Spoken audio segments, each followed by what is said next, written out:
بسم اللہ الرحمن الرحیم۔ السلام علیکم، میں منیر شاکر۔ قرآن میں تضاد نہیں ہے، یہ بات سورہ نساء کی آیت 82 میں ہے۔ یہ دلیل اور ثبوت ہے قرآن کے من جانب اللہ ہونے کا۔ میں مختلف تراجم کے مختلف ہونے کی بات نہیں کر رہا۔ ویسے سپریم کورٹ میں قرآن کے ایک ترجمہ کے متعلق کیس لگا ہوا ہے، دیکھتے ہیں کیا نکلتا ہے کہ ایک ترجمہ سامنے آتا ہے۔ دیکھتے ہیں سارے فرقے ایک ترجمے پر کس طرح متفق ہوتے ہیں۔ بہرحال میں ایک مترجم کے ایک ترجمے کے اندر تضاد کی بات کر رہا ہوں۔ نمونے کے طور پر جو آیات آپ کے سامنے رکھ رہا ہوں ان کے ترجمے سب نے ایک جیسے کیے ہیں، یعنی مختلف مترجموں کا ایک جیسا ترجمہ ہے، یا کم از کم ان ترجموں سے جو مفہوم نکلتا ہے وہ ایک جیسا ہے۔ ان ایک جیسے ترجموں اور مفاہیم کے اندر تضاد ہے۔ اصل بات یہ ہے، اللہ کو مانتے تو سبھی ہیں، مگر اللہ کے بارے تصور کو اس تضاد نے بگاڑ دیا ہے۔ اس تضاد نے عقیدہ جبریہ کو تقویت دی کہ سب کچھ اللہ کرتا ہے، بندہ تو مجبور محض ہے۔ میں غور کے لیے اور بات کو مزید واضح کرنے کے لیے آیات آپ کے سامنے رکھ رہا ہوں۔ اب میں حوالے دے دوں گا، آپ ان کو دیکھ لیں، ورنہ بات زیادہ لمبی ہو جائے گی۔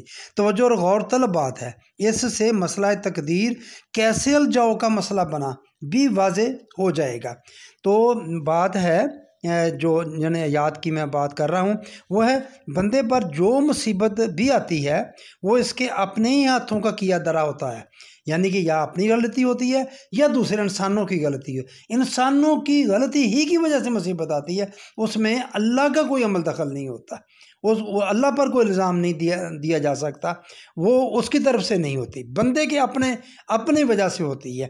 یہ ہے ان آیات کا مفہوم جو میں آپ کے سامنے رکھ رہا ہوں۔ مختلف آیات ہیں، سورۃ النساء ہے، اس کی 62 نمبر اور 79 نمبر آیات، آل عمران کی 117 نمبر، انعام کی 44 اور 129، اعراف کی 94-95 نمبر اور 165، یونس کی 23, 44، نحل کی 112، روم کی 36 اور 41، شورا کی 30 اور شمس کی 14 نمبر آیات۔ ان میں یہ ایک ہی طرح کا مضمون ہے سارا، کہ بندے پر جو بھی مصیبت آتی ہے وہ اس کے اپنے ہی ہاتھوں کا کیا درا ہوتا ہے۔ یہ آپ جتنے بھی ترجمے دیکھ لیں گے آپ کو ایک طرح کا ہی مضمون ملے گا۔ آپ شاید بات کو سمجھ رہے ہوں۔ اب دوسری بات میں کرنا چاہتا ہوں، وہ ہے سورہ حدید کی 22 اور 23 نمبر آیات، جن کا ترجمہ مولانا محمود الحسن رحمۃ اللہ علیہ نے ان آیات کا یہ ترجمہ کیا ہے۔ باقیوں نے بھی اس طرح کا ہی ملتا جلتا ترجمہ کیا ہے، کوئی اس میں ان کے آپس میں اس ترجمے کے اختلاف نہیں ہے۔ کوئی آفت نہیں پڑتی ملک میں اور نہ تمہاری جانوں میں جو لکھی نہ ہو ایک کتاب میں پہلے اس کے کہ پیدا کریں ہم اس کو دنیا میں، یہ پہلے کی لکھی ہوئی ہے۔ بے شک یہ اللہ پر آسان ہے، تاکہ تم غم نہ کھایا کرو اس پر جو ہاتھ نہ آیا، اور شیخی نہ کیا کرو اس پر جو اس نے تم کو دیا، اور اللہ کو خوش نہیں آتا کوئی ترانے والا بڑائی مارنے والا۔ یہ اس آیت کا مفہوم ہے جو میں عرض کر رہا ہوں کہ تمام ترجمے تقریباً اس سے ملتے جلتے ہیں۔ اس سے اس نتیجے پر پہنچا جاتا ہے کہ ہر آنے والی مصیبت پہلے سے مقدر ہوتی ہے، اسے کاتب تقدیر نے ہر ایک کی قسمت پہلے ہی سے لکھ رکھا ہوتا ہے، اور انسان کچھ بھی کیوں نہ کرے وہ آ کر رہتی ہے، وہی جبریہ عقیدہ۔ اور جب حقیقت یہ ہے کہ انسان جو جی میں آئے کر لے، آنے والی مصیبت ٹال ہی نہیں سکتی، تو اس پر رونا رلانا کیسا؟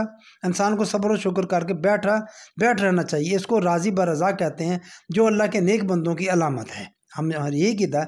اسی طرح انسان کو اگر خوشحالیاں میسر آئیں تو اس پر بھی اسے اترانے نہیں چاہیے، کیونکہ وہ بھی اس کی اپنی کاریگری اور ہنرمندی کا نتیجہ نہیں ہوتی، اس کی قسمت میں لکھی ہوتی ہیں، اس لیے اسے مل جاتی ہیں۔ اس میں اس کی کاریگری کیا جس پر ناز کرے۔ ان آیات کے اس مفہوم کی روح سے اللہ کے قانون مکافات عمل کی ساری عمارت جو دین کی اصل و اساس ہے دھڑام سے نیچے آ گرتی ہے۔ اللہ کے یہ ارشادات کے انسان کو وہی کچھ ملتا ہے جس کے لیے وہ کوشش کرے۔ ہر مصیبت انسان کے اپنے ہاتھوں کی لائی ہوئی ہوتی ہے، جو میں عرض کر چکا ہوں، حوالے دے چکا ہوں آپ کو۔ اللہ نہ بلا وجہ کسی کو ذلیل کرتا ہے، نہ یوں ہی اپنے نعمتوں کے خزانے لٹا دیتا ہے۔ یہ سب کچھ انسان کی اپنی سعی اور کاوش کے نتیجے میں ہوتا ہے۔ یہ اور اس قسم کے دیگر سینکڑوں ارشادات خداوندی معاذ اللہ جھوٹے قرار پاتے ہیں۔ یہ ہے سورہ حدید کی 2 آیات کا جو ترجمہ ہو رہا ہے اس کی روشنی میں۔ جھوٹے قرار پاد، لہٰذا اس بنیادی دلیل کی روح سے ہی ان آیات کا یہ مفہوم درست قرار نہیں پاتا۔ اس کے ساتھ ہی اس حقیقت کو بھی پیش نظر رکھیے کہ اللہ نے قرآن کے من جانب اللہ ہونے کا ثبوت یہ پیش کیا ہے کہ اس میں کوئی اختلافی بات نہیں، وہی نساء کی 82 نمبر آیت۔ یہ بات آگئی اہم، اگر اسے تسلیم کر لیا جائے کہ اللہ نے ایک طرف تو یہ کہا ہے کہ ہر مصیبت انسان کے اپنے ہاتھوں کی لائی ہوئی ہوتی ہے، وہ اتنی آیات کا میں نے حوالہ دیا ہے، یہ بات ہے، اور دوسری جگہ یہ کہا کہ ہر مصیبت پہلے سے مقدر ہوتی ہے، یہی سورہ حدید کی 22 اور 23 نمبر آیات مقدر ہوتی ہے، جس میں انسان کا کوئی دخل نہیں ہوتا، تو اس سے بڑھ کر تضاد اور اختلاف کیا ہوگا؟ لہٰذا ان آیات کا کوئی ایسا مفہوم جو قرآن کی دیگر آیات سے مختلف ہو صحیح قرار نہیں پا سکتا۔ اب دیکھیے ان آیات کا صحیح مفہوم کیا ہے۔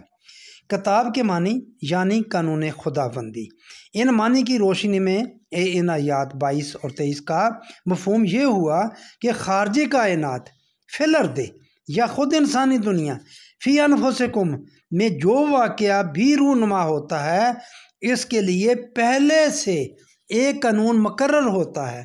خارجی کائنات کے حوادث اور انسانی زندگی کی مشکلات و مصائب سب اللہ کے مقرر کردہ قانون اسباب و علت کے مطابق ظہور میں آتی ہے، اور یہ بات اللہ کے لیے کچھ بھی مشکل نہ تھی کہ وہ اس قسم کے قوانین متعین کر دیتا۔ اس کے لیے یہ قوانین متعین کرنا کوئی مشکل نہیں ہے۔ اس کے ساتھ ہی اسے بھی سمجھ لیجئے کہ جہاں تک الف کے اس کے مقرر کردہ قانون کے مطابق واقع ہوتی ہیں، اس کے ساتھ ہی اس نے ایسے قوانین بھی بنا دیے ہیں جن کے مطابق عمل کرنے سے ان تکالیف کا ازالہ ہو جاتا ہے۔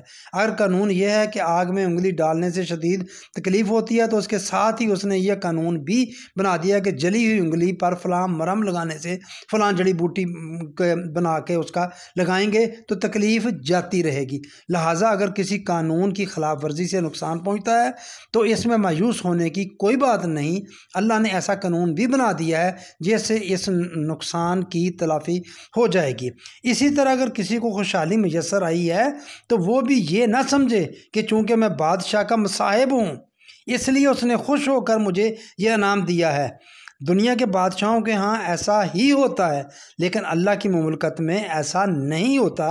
وہاں انعامات بھی انسان کے اپنے ہی اعمال حسنہ کا نتیجہ ہوتے ہیں۔